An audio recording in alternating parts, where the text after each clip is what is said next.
Welcome to the She Builds Show. I'm your host, Stefanie Olson, a licensed general contractor who builds new construction, renovates, and designs your vision.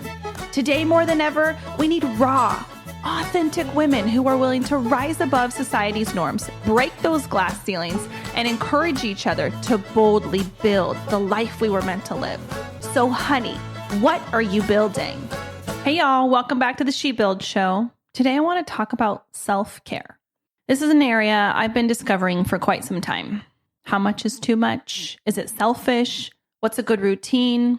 Today, I hope to answer some of those questions with my top 9 self-care tips because 10 just seemed too mainstream. So I went with 9. The biggest feedback I can give you about self-care is that you just can't take my routine and insert it into your life. You're different from me. You have your own set of unique strengths and weaknesses, and so do I. So here goes. Number 1, you have to know yourself well. I spent most of my younger years getting to know everything that everyone else wanted me to be. And I was really good at putting on the appropriate mask to match the setting. So as I got older, I made a lot of mistakes because of this. And I was forced to take off these masks and enter therapy. I spent a lot of time emptying out the parts of me that I didn't like and leaning into the parts of me that I love. And the connection with myself and my creator grew deeper. I was able to find a center and then able to recognize when I started to drift. So just like a boat, if the motor isn't running and we're stagnant in the middle of the lake, we'll drift. The part that we need to get so familiar with is what we feel like when we're heading in the right direction, so that big red sirens go off when we start drifting. Does that make sense? Let me give you an example. So the last few summers have been super hard for me. My parents moved away and I'm used to seeing them daily. So this is just a ginormous shift in my daily world. And their absence totally affects me. But also during the summertime, obviously, my kids are out of school and it's not a normal schedule, but my husband, he's also gone. So my parents are gone, my husband's gone because he's on fires. And then where I live, the summer means smoke. So I'm lonely, it's crappy weather outside, and it just sends me into drift mode. I don't want to cook. I don't want to do laundry. I don't want to journal or even look at my goals. I don't want to talk to anyone. I'm sad. I miss everyone. But I know what life feels and looks like when I'm not drifting. So I can recognize the drift. Do you get my drift? I always love a good dumb joke. So what I do is start adding the things back in that I know will get me moving in the right direction. I get up early. I ask the kids to cook dinner with me. I write in my journal about my sadness. I work through it. I process it and then start to gain traction again. So like the number one thing in self-care is to know yourself and when you're drifting and when you're not. The second thing that works well for me is to be intentional. Life is so easy to just drift through, to wake up, drink coffee, go to work, cook dinner, clean laundry, repeat. But what makes a difference in my self-care umbrella is intentionality. I do this with daily goals, weekly goals, monthly, quarterly, and yearly goals. I know that sounds overwhelming at first, but hear me out. It completely changed my life, so I think it's worth listening to. I joined a mentoring group called Big Life Mentoring, hosted and run by Pamela Krim. She hosts a devotional Monday through Friday every week. That is just an incredible way to start the day. In her mentoring program, you can go to the website and you can download that month's mentoring goal setting sheet. On that sheet, it has a focus goal, a daily goal, your weekly goals, and then individual goals. And at the beginning of each month, you set your goals. It's kind of cool because you can do it together as a group. It's just a beautiful community. But when I first started, all I wanted to do was like 2 things. I wanted to drink more water and I wanted to journal. Most of the spaces were blank, but it made me check in daily in the morning and be intentional about how I was living my life.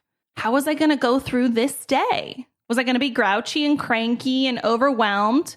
Or was I going to be kind and loving and somebody who had time for the most important people? So to this day, I check off my daily goals. And then from here on out, like 3 through 9, I'm going to go through what those daily goals are for me.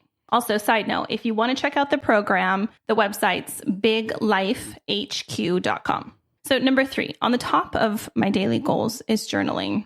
I've kept a journal most of my life. Due to my severe introverted-ness, I'm not one to spill the beans on the nearest stranger. I'm more likely to keep everything inside till I absolutely lose my freaking mind on the people I love most. That's much more my style. So I wouldn't recommend it, but I would recommend journaling so that this doesn't happen. So I actually write my letters to God. I start each day with the 2 words, Dear Father. And I just tell him what's up, how I'm feeling, what I'm grateful for, who I'm pissed at, what I need help with. And usually it ends in some sort of surrendering what I'd been trying to control. It helps. The other thing that I do to get me excited about journaling is, if you're not really like a journaling type, is to go to Barnes & Noble and shop in person for a journal. They have the most stunning journals with leather-bound backs, and you can't help but want to fill the pages. So that's just a side note trick to journaling. But that's one of my top goals on the daily. Next on my list during this season is to meditate. For years, I've struggled with quieting my mind and letting everything go and then drifting into a beautiful sleep. That just doesn't come easy to me. But my husband, on the other hand, it does. Anybody else have a man in your life like this? He literally can't even say good night before he starts snoring. Sometimes I just punch him right in the shoulder just to wake him up for 30 seconds because I'm so irritated that he's already asleep. Anybody else? I wish I could fall asleep like that, but I don't. Instead, I lay down and my mind is like, okay, so today we went to work and I can't believe how hot it was. And we went outside and we talked to this person and on and on and on. And it's like listening to 8 teenage girls at a slumber party and it's 1 a.m. and dang it, it's time for bed. This is my mind. This chatter doesn't lend itself well to sleep. So meditation has become my best friend. I used to think that meditation and this crap was for weirdos. Who can sit there and do nothing for that long? I used to think it was so dumb. I got crap to do, people, and I ain't got time for this, was kind of my mentality. I used to be the girl that would leave yoga during Shavasana because I thought it was dumb. So if you think meditation is dumb, I feel you.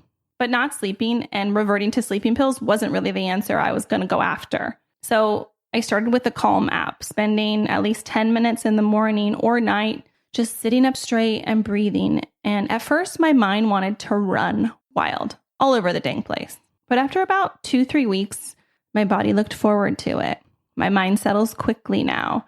And when I lay down, I can rest and fall asleep. And I also, when I'm struggling, when I've had a busy day, I can kind of lean on this technique to start breathing and to quiet my mind and to drift into sleep. So it's really helped. And my kids actually join in on some of the meditations with me and they really like it. And it's just been something new that I've been learning and leaning into. So I love being able to accomplish that daily. Number 5 is drink water. My goal daily is a gallon. I have like this large container that I carry around with me, and a gallon for me is 3 of those. So I wake up and I down an entire one of them, and then I fill it up, and I drink the other throughout the rest of the day. And I don't have like a lengthy explanation for this besides like, I just feel better. When I feel hydrated, I feel better, and water's good. So drink more of it. Number 6 is working out. So this is the other area of my life where I can quiet my mind. I'm not your Pilates yoga type girl. And trust me, I've tried, but I'm just not. I'm highly competitive.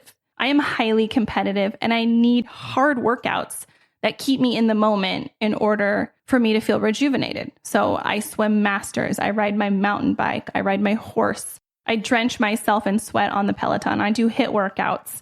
This works for me. This may not work for you, but this works for me because I know what I need and I need to get my heart pumping so that I can clear my mind. And it just makes me feel better. My husband knows that if I'm cranky, he'll just send me out to my little workout hut in the backyard and lock me in there until I come out a normal human being. I'm wired tightly. I feel super deeply. And working out just helps me process and think clearly. So for me, the more sweat, the better. Number 7. I know this is a weird one in terms of self-care, but doing on my list of like daily things for me is doing a daily load of laundry. I despise laundry. I think we know this. I hate it. this is my weakness. But I'm the one responsible for the job. And for years, I've resisted this. And instead of fighting against it, I decided to lean into it. So I would rather do one easy load of laundry a day than 17 loads of laundry on Sunday. So my daily goal of self-care is to do one load of laundry a day. To me, that helps me hate it less because it's a smaller amount and it's easier to do. So I used to resist this, and it just left me so extremely frustrated on the weekends. I would be so PO'd at everyone because I was stuck inside all day doing laundry. Instead of this, I just leaned in and accepted my responsibility, and completing it daily makes my family a lot happier. Maybe it's not laundry for you. Maybe it's leaving dishes in the sink at night, and every day you start your day with this awful sink full of dishes. Quit resisting the hard chores. Be grateful for your family. Be grateful for the dishes. Be kind to them. Be kind to yourself. And just put some music on and get the dishes done before you go to bed. Because what this is going to do is free you up to actually have time for self-care in the morning. Instead of starting the day with dishes, now you have time to journal or work out. Now I don't spend all day Sunday folding clothes. I'm outside where I want to be. So, number 8, gratitude. I take a daily gratitude photo, and then I add it to this really cool app called 1 Second Every Day. So for me, pictures evoke beautiful memories, and daily I try to capture a moment that I'm grateful for, whether it's a sunrise or my kids or my pets or just even a dang butterfly. I try to find time to stop and just be grateful. Some days it's just my cup of coffee and the quiet morning, and others it's truly incredible things like completing a house or watching my kids learn how to do a backflip. It changes your perspective when you're intentional about gratitude. And lastly, number 9, it's a weird term I call feel what my body needs. Instead of some goal around eating clean or no cheat days, I moved in to eating, like my focus on eating around truly what my body needs. I don't mean give in to the damn temptations of your mind of wanting sugar. It means if I were to rate the food that I consume on a scale of 1 to 10 on how I feel during and after I eat that food. You all know the feeling. When I gorge on popcorn and M&Ms, which is like my true love in life, I feel like duty afterwards. And I feel terrible even until the next morning. So if I were to compare and rate that, that's like a 1 for my body. Eating all of that sugar and all of the salt, I feel bloated, I feel terrible. That's a 1 for my body. Compared to when I eat chicken and rice and vegetables or something that makes your body feel good, that's a 10, and my body thanks me. So I try to turn inward and choose foods and ask myself, is this a 10? How will I feel? So I've moved into this question because I've learned that everyone in the world will tell you what to eat. Eat eggs, don't eat eggs. Eat bacon, don't eat bacon. And the contradictions and information is so difficult to decipher that I just stopped listening to all the noise and I went inward.